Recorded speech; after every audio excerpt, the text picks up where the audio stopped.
வருகிற 2026 சட்டமன்ற தேர்தலில் தேசிய ஜனநாயக கூட்டணி சார்பாக ரிஷிவந்தியம் தொகுதியில் பாட்டாளி மக்கள் கட்சி வேட்பாளர் திரு ஆபா செழியன் தொகுதி முழுவதும் சூறாவளி பிரச்சாரம் மேற்கொண்டு வருகிறார்.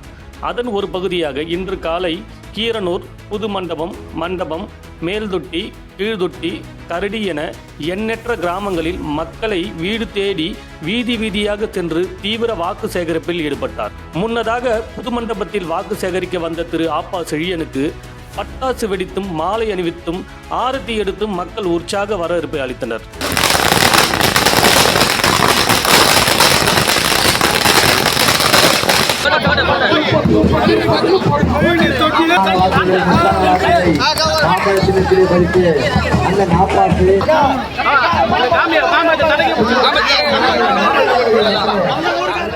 பின்னர் மண்டபம் கிராமத்திற்கு சென்ற வேட்பாளர் ஆபா செழியனுக்கு பொதுமக்கள் மற்றும் நிர்வாகிகள் பட்டாசு வெடித்தும் ஆரத்தி எடுத்தும் மாலை அணிவித்தும் தங்களது மகிழ்ச்சியை தெரிவித்தனர். இதில் பேசிய வேட்பாளர் செழியன், நான் வெற்றி பெற்று வந்தால் உங்களுடைய அனைத்து பிரச்சனைகளையும் தீர்த்து வைப்பேன் என்றும், வாரம் ஒரு முறை நானே உங்களை தேடி உங்கள் ஊரில் வந்து தங்கி உங்களின் குறைகளை தீர்த்து வைத்துவிட்டு தான் போவேன் என்று உறுதியளித்தார்.